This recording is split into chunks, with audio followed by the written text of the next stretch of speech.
कब तक ऐसा चलेगा रघु?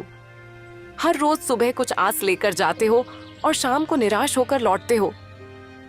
क्या तुम्हें नहीं दिखता कि पूरे गांव में सबसे बुरी हालत हमारी है? क्या करूं राधा, तू ही बता। मेरी किस्मत ही फूटी हुई है तो मैं क्या कर सकता हूं। जब भी हालात सुधरने लगते हैं कुछ न कुछ ऐसा हो जाता है कि फिर से सब कुछ बिगड़ जाता है। अब देख, पहली बार जैसे तैसे कुछ जमा किया, तू बीमार पड़ गई, सब खर्च हो गया। फिर रतन के पैर में वो गहरी चोट, पूरा इलाज करवाने में फिर से सब कुछ खत्म हो गया। तभी 10 साल का रतन दौड़ता हुआ आया और उसकी मासूम आंखों में भूख थी, पर मन में कुछ कहने की हिम्मत भी। पिताजी, मेरे मन में कई दिनों से अच्छा खाना खाने की इच्छा हो रही है। हमारे घर में दूसरों की तरह पकवान क्यों नहीं बनते? रघुवीर की आंखें नम हो गईं। तू चिंता मत कर बेटा, हमारे दिन भी जरूर बदलेंगे। एक वक्त आएगा जब हम लोग दूसरों से बनाएंगे, फिर तेरा जो दिल करेगा वही खाएंगे। लेकिन पिताजी, एक बात बोलूं? जब पड़ोस की ताई अम्मा के घर से पकवानों की खुशबू आती है ना, तो मैं तो खींचा चला जाता हूं। एक दिन चला भी गया था, लेकिन उन्होंने मुझे देखते ही खाना छुपा लिया और कहा, यहां मत आ, भाग जा यहां से। तो मैं वापस आ गया। राधा की आंखों से आंसू बहने लगे। उसका दिल जैसे किसी ने मसल कर रख दिया हो। रघुवीर कुछ नहीं बोला, चुपचाप अपने औजार उठाए और लोहार की दुकान की ओर चल पड़ा। रघुवीर की लोहार की दुकान गांव के चौराहे पर थी। उस दिन जैसे ही उसने भट्टी सुलगाई और हथौड़ा उठाया, उसे लगा कि उसके बाजुओं में अब पहले जैसी ताकत नहीं रही।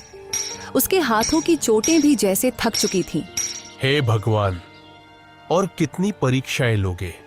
आज एक भी ग्राहक नहीं आया और ऊपर से घर की हालत, रत्न की मासूम बातें सब कुछ तोड़कर रख देती है। तभी गांव का मुखिया दुकान पर आ पहुंचा। उसके चेहरे पर एक औपचारिक मुस्कान थी। हाँ रघुवीर, क्या हुआ? आज तुम्हारे हाथों में पहले जैसा जोर नहीं दिख रहा। क्या बात है? मन कुछ बोझिल लग रहा है, क्यों? हाँ मुखिया जी, अब आप तो सब जानते हैं, फिर भी पूछते हैं। मेरा परिवार बहुत बड़ी आर्थिक तंगी में है।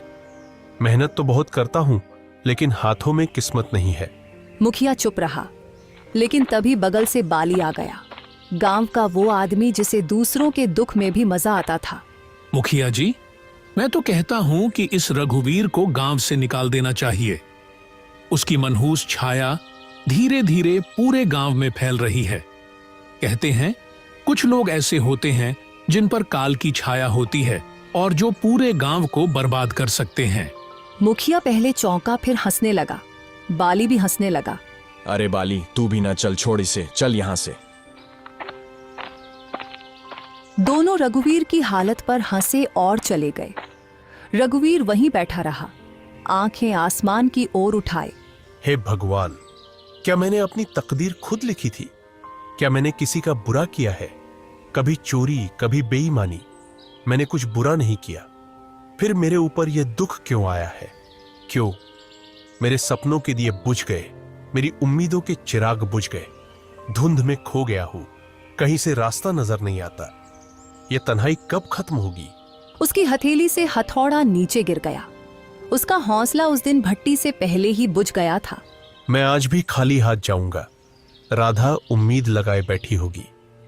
मेरा तो घर जाने का भी मन नहीं कर रहा। मैं क्या करूं? मेरा बेटा भूखा होगा। शाम को रघुवीर थका हारा अपने घर पहुंचा। उसका चेहरा उदास था। जैसे ही उसने घर में कदम रखा, राधा ने उसे देख लिया। अरे क्या हुआ रघु, आज तुम्हारा चेहरा इतना उदास क्यों है? अरे कुछ तो कहो। रघुवीर की आंखें भर आईं। उसने धीरे से राधा की ओर देखा। अब तो सारे गांव वाले भी मेरी बुरी किस्मत का मजाक उड़ाने लगे हैं राधा। और क्या कहूं, आज तो दुकान पर